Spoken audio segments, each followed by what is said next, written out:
दूरी बना के रहो, आंख मत दो, किसी को संग मत दो, किसी काम के नहीं हो। अगर तुम बैरागी हो, तुम ब्रह्मचारी हो, तुम जितेंद्री हो, तुम भगवत मार्ग में चल रहे हो, तुम्हारी वस्तु नहीं है, वो तुम्हारे सामने झुक के दे दिए। यहाँ के दाता ऐसे हैं, वो झुक के दे देते हैं, पता नहीं चलता, पैर छू के देते हैं। तुम्हें क्या पता, पैर छू के देते हैं।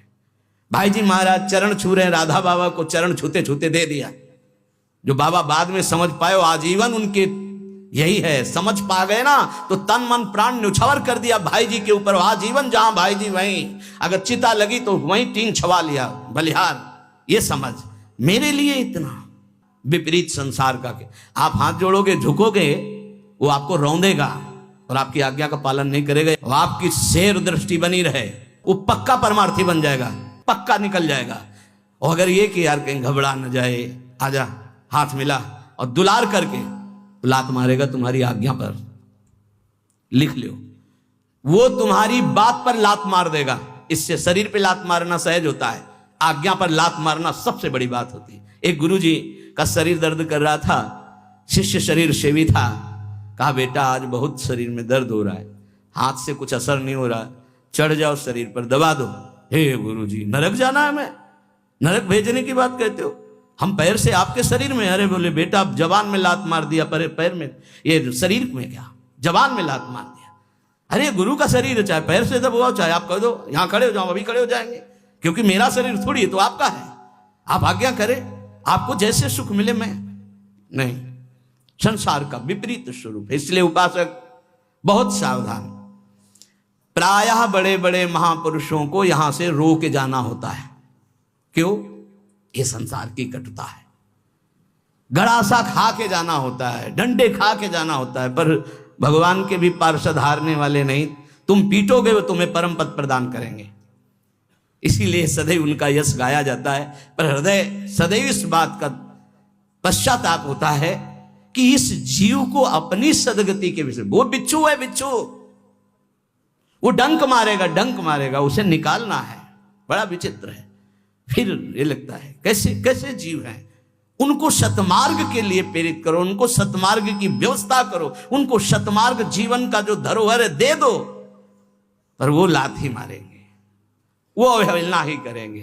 कैसे कैसे कल्याण हो, कैसे परम मंगल हो, वो इस विचार में है, और उनको लगता है मैं कुछ हूं, इसी से पतन हो जाता है।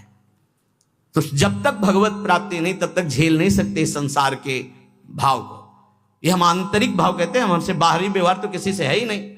इसलिए सावधान, सब साधुकों से गृहस्थ विरक्त। आपको अवसर मिला है नहीं, बाद में आप पछताओगे। अभी दुलार मिल रहा है, निकल चलो माया से। और अगर इस दुलार की अवहेलना की तो तिनकर काल रूप में भ्राता, कुष्मादपि कोमलानी, वज्रादपि कठोराणी। ये शब्द याद रखना। अगर आज्ञा का पालन करते हो तो कुसुम से भी कोमल है हमारी सरकार, और यदि उल्लंघन करोगे तो उनके प्रीतम तिनकर काल रूप में भ्राता, तो वज्रादपि कठोराणी। फिर कह रहे हैं करुणानिधि हैं, पर की बात कहा वो सुनत नहीं। वो फिर नहीं सुनते, फिर नहीं सुनते। ध्यान रखना, अभी अवसर उन्होंने ही दिया है, संत समागम का अवसर प्रभु ने दिया है। जब द्रवई दीन दयालु राघव तो साधु संगति पाइए, बढ़िया अवसर है, निकल चलो। कथा, चर्चा, सत्संग, ये सिर्फ आपके लिए हो रहा है, ध्यान रखना। आज अवसर है, निकल चलो, हमारी बात मान लो, प्रार्थना मान लो। गुरु परोसता है सच्चिदानंद नाम, सच्चिदानंद रूप, सच्चिदानंद लीला, सच्चिदानंद धाम। क्या पसंद करोगे?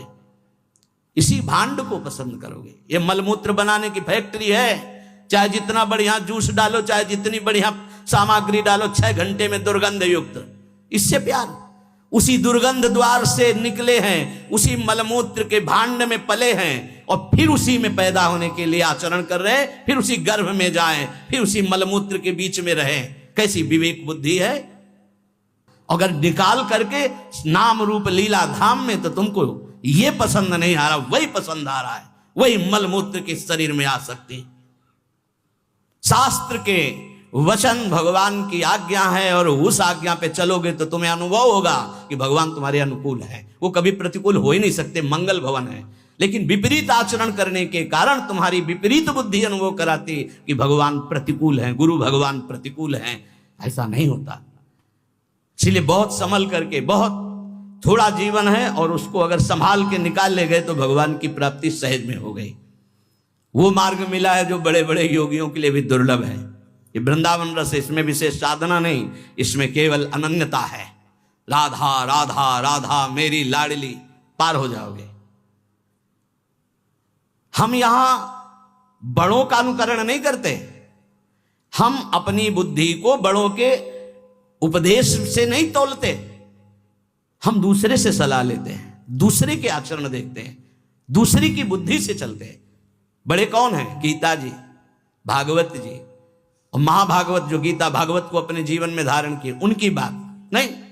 हम देखते हैं उन नीच पुरुषों की बात जो नीचता के आचरण करते हुए भ्रष्ट होते हुए जा रहे हैं, उनकी बात देखते हैं, उनकी बात सुनते हैं, उन्हीं के आचरण करते हैं।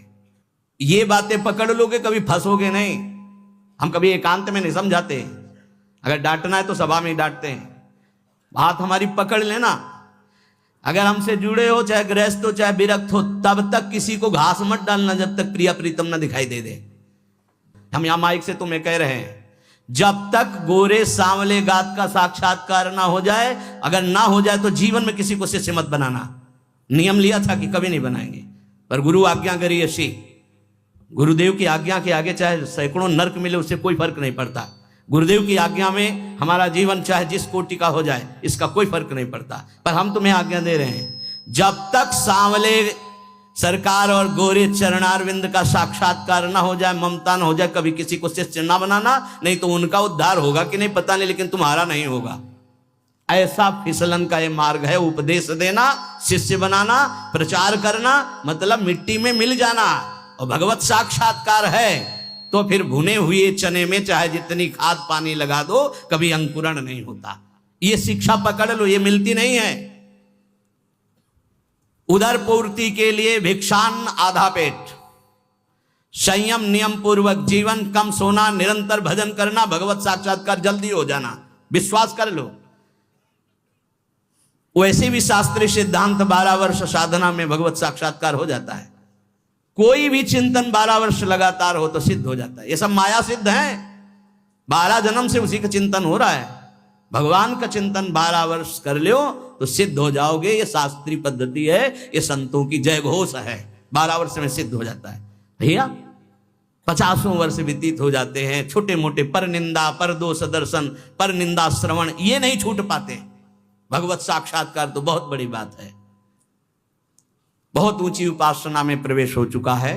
ये सर्वोपम उपासना है, जहां प्रिया प्रीतम के चरणारविंद के आश्रय मात्र से महाप्रेम रस का अनुभव होता है। भगवान नाम समस्त प्रकार के सुखों को देने वाला है, महाप्रभु चैतन्य देव कहते हैं। पर यदि आप भगवान नाम का जाप भी करते हैं और किसी वैष्णव के मन को दुखा दिया है, तो चाहे जितना जाप कर लें वो आपको आनंद प्रदान नहीं करेगा। महाप्रभु की बात। नाम जापक नाम के प्रभाव से, भगवान की कृपा से महात्माओं का संग प्राप्त करता है। यह पहली कृपा होती है। महात्माओं की कृपा से नाम निष्ठा प्रकट होती है। नाम जप की बहुत जोर की निष्ठा होती है। सावधानी ये रहे कि किसी भी महात्मा के प्रति, भगवत प्रेमी के प्रति अपराध न बन जाए। भक्त को देखकर उसकी किसी बाहरी बात में दोष दर्शन कर लेना, निंदा कर देना, ये सब नहीं होना। महाप्रभु इस पर बहुत जोर देते थे कि देखो, तुम भूलकर किसी भी भगवत भजन करने वाले की कैसी भी वृत्ति हो, उसकी निंदा मत करना, उससे द्वेष मत करना। ये महापाप है। अगर ऐसा करोगे तो नाम का प्रताप तुम्हें नहीं मिलेगा। जिस पर दोष दर्शन हो जाए उसकी चरण रज लेके माथे पे रखो। महाप्रभु ऐसा आदेश करते हैं। अपने सिर में उसकी चरण रज रख लो तो क्षमा हो जाएगा। और यदि कोई भक्त है, भगवान का नाम जप करता है, बड़ा मलिन भेष, बड़ा ऐसे पागल जैसा, कभी उसकी उपेक्षा मत करो। ये वृंदावन है, यहाँ एक से एक ऐसे तुम्हें विक्षिप्त दिखाई देंगे जो प्रिया प्रीतम में डूबे हुए हैं और बाहरी। हमने कई महापुरुषों के दर्शन किए, एक तो भगवान दास और एक थे कि पेपर का टुकड़ा ही लिए रहते थे, बस वैसे पेपर का टुकड़ा सामने रखते थे, जहां खड़े तो बस तंबा लगाए, बनियान पहने, पेपर का टुकड़ा। मैं तो बिल्कुल पागल, रोज परिक्रमा लगाते थे, रोज वही पेपर का टुकड़ा, दूसरा नहीं। एक दिन अब स्वभाव में ऐसे था परिचय बनाना, ऐसे महापुरुषों नजदीक गए, घूम गए पेपर के से, महाराज दंडोत, पेपर और दृढ़ता हुई, हाँ हाँ, क्योंकि पुराने गंगा किनारे के महापुरुषों के हाथ से पले हुए तो पता है सिद्धों की कैसी गति होती है। महाराज बहुत समय से देख रहे हैं एक ही पेपर का टुकड़ा हो ऐसे, तो थोड़ा हटाइए और कृपा करके देखिए। ऐसे देखा, नशे में आंखें, भागवतिक नशे में घूर्णित नेत्र उनके। क्या बात है, क्या जानना चाहते हो? वो अब जानना नहीं चाहते, जानना तो ठीक है, लेकिन हम आपके दर्शन करना चाहते थे, ये क्या लीला है। तो उनका जगत से बचने के लिए साधु को कोई ना कोई बाहरी ऐसी लीला रखनी चाहिए जिससे आकर्षण ना हो, बस इतने जानना था। आप मस्त रहिए। एक महात्मा को देखा 5 जगह से बाल कटे हुए, ट्रांजिस्टर रखा हुआ ऐसे, गोद में ट्रांजिस्टर, तमाल के नीचे यहाँ जो गोरे दाऊ की कुंज है इसके आगे, जब देखे तब बैठ, कच्चा परिक्रमा मार्ग था, नजदीक बैठ गए। उनका गाना तो सुनते नहीं आप, और बीड़ी पीते नहीं क्योंकि बिला जली लगी, और 5 जगह से बाल जैसे किसी ने किसी को दंड दिया। क्या लीला है? बोले तुम्हें क्या मतलब? मतलब नहीं, पर आपसे पूछ रहे हैं ऐसे। बोले कैसे लगते हैं? तुमका पागल जैसे। बोले इसीलिए। बोले इसीलिए। एक महात्मा 2 नाव पत्तल जितने मिलते वो बोरा लिए रहते, उसमें डालते रहते, फिर बिछा देते, फिर डालते रहते। उनका महाराज इसका क्या मतलब है? तो उनका कैसे लग रहे?